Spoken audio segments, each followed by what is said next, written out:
dear students, hope you are all fine and doing well. I think you have watched all the previous videos of life processes that I have uploaded for you.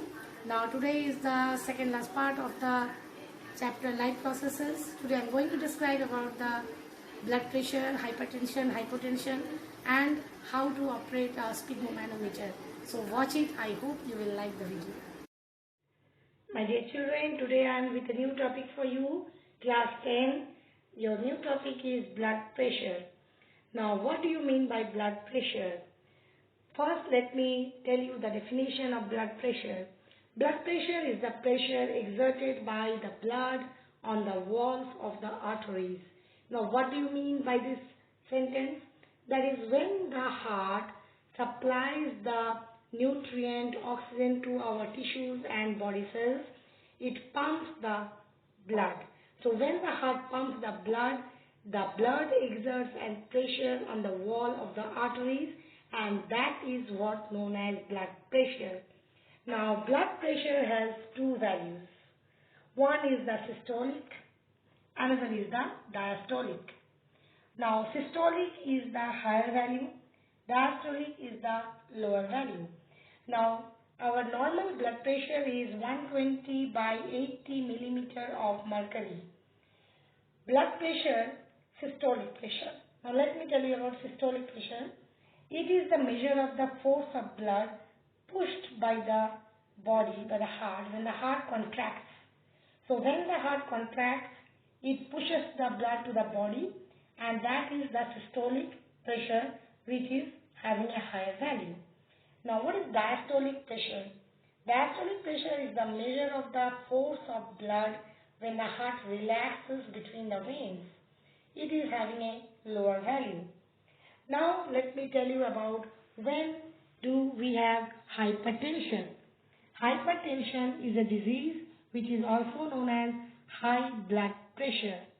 So when is the high blood pressure caused and what is exactly hypertension? Let me describe. So when the blood pressure is higher than it should be, then it is called hypertension. Now hypertension is when the blood pressure is above 140 to 90 millimeter of mercury, then it can be said to be hypertension or high blood pressure. Next, let me tell you about the cause. Now generally hypertension is caused due to the narrowing of the arteries resulting in the resistance of blood flow. Now why do the arteries become narrow? This is due to the deposition of fat on the wall of the artery that limits the circulation of blood and oxygen, that can lead to heart attack or stroke. Now you can see here a figure I have drawn to explain you how the blood pressure restricts or the blood flow is restricted by the wall of the artery. You can see here I have drawn some deposition of fat. So when the fat droplets get deposited on the wall of the artery, then the lumen of the artery become narrow and narrow. When it becomes narrower, so there is not enough space for the oxygen and the blood to circulate. So it leads to stroke and heart attack when this entire blood vessel get choked by the cholesterol or the fat deposition.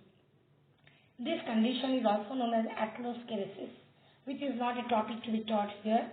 Now you see, when there is a persistent high blood pressure, then it can lead to different type of heart diseases and circulatory diseases. So typically high blood pressure has no symptoms, but it can happen to any one of us. Any person can have a high blood pressure because of the following factors.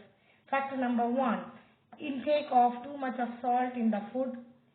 Second factor, intake of too much of alcohol.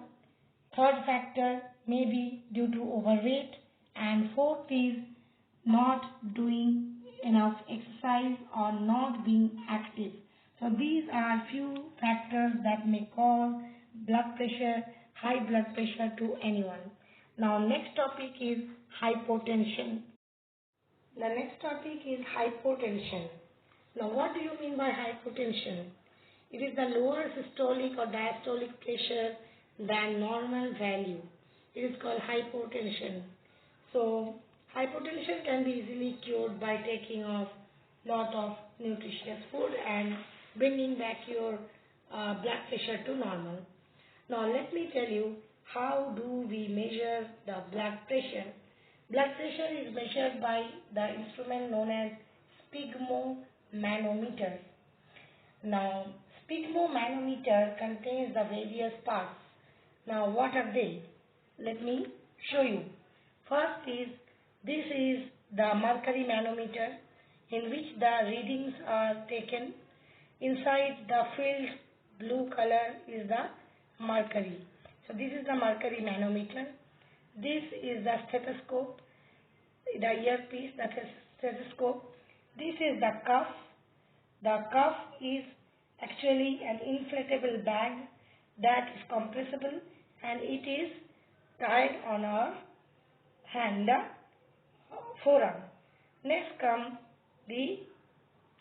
here is, you can see the chest piece which is put here to hear the sound from the earpiece, the sound of the beating of the throbbing of the artery.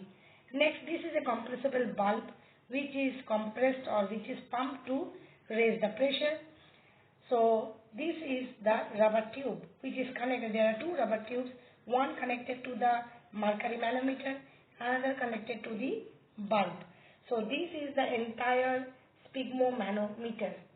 Now see, when the bulb is compressed, the pressure inside increases, the manometer reading will go up, and here the cuff will become tightened and we can hear the sound of the heart.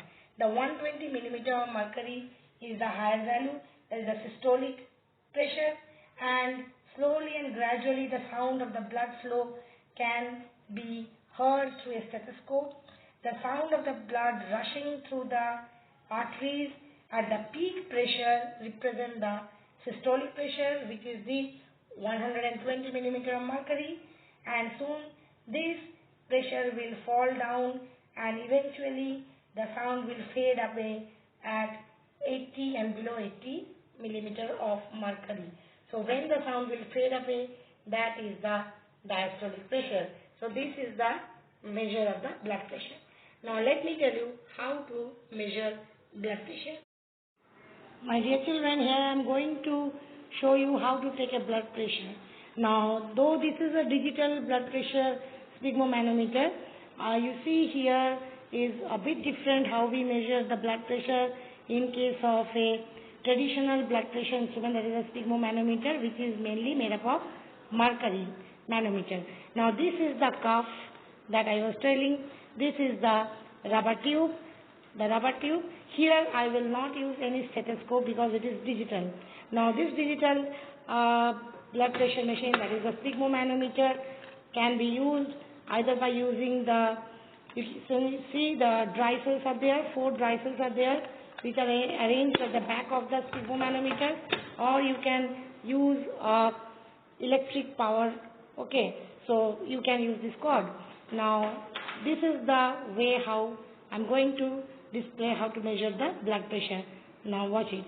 Children, my dry cells are not working here, so I have used a power cable I have used here for the electricity power to use my blood pressure monitor. Now let me show you how it works. So I have tied the cuff on my upper forearm, and here is the, you can see the rubber tube fixed here at this end, and this is the charger for which the current supply is there, and I am putting this on. Now see what does it say.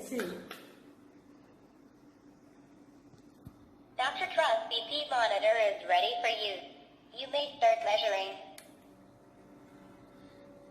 See, is rising up. The cuff is becoming tightened. I'm feeling the pressure inside my artery. It is throbbing. Okay, see, you can see the monitor here, the display, which is rising up and up and up. Oh my God, I'm feeling much pressure here in my upper arm. Yes, it's throbbing. I should not talk though, but if I have to show you how it works, that's why I'm telling you. You can see it's rising up far more, but it's going up, going up, going up. Systolic 112 millimeters of mercury. Diastolic 80 millimeters of mercury. Heart rate 91 beats per minute. According to the World Health Organization guidelines, your blood pressure is normal. So you have seen my blood pressure is normal. Now this is the way how we can measure the blood pressure in a very easy way by using a digital blood pressure machine, or we can say a digital sphgymomanoneter. It's available everywhere, you can use it. Every person should know his or her blood pressure at least twice a week, or if possible every day, because blood pressure tells you many things about your health condition. So I hope you understood the topic of hypertension, high blood pressure, hypertension, and many more things that I have described in the chapter. I am opening the cup. Now you see, this chapter is almost completed. Only one portion is left for you, that is the expression part, which will be soon over. I hope you like all the content of the chapter 6 of life processes, and soon I will be coming up with a new video for expression. So children, I hope you understood the entire topic of the small video of blood pressure, to measure the blood pressure using a sphgymomanometer. What is hypertension, causes of hypertension. So thanks for watching.